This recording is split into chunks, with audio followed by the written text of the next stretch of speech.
یه چک داری دست من؟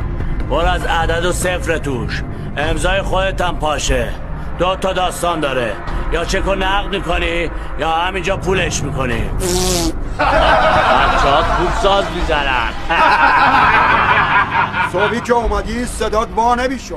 صبح اگه چیزی نگفتم حرمت موی سفیدتو داشتم، بعد دیدم داری با خروسبازی حال میکنی، گفتم حالتو خراب نکنم پیرمرد، وگرنه یه بابام.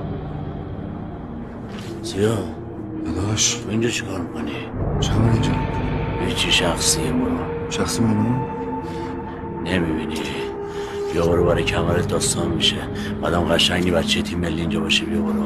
حرف خونه آمده باشه، خونتم حلاله. تا یه مشکلیه. ماشالله همه تونم مردین، فقط با تیزی بلدین حرف بزنین یا چی؟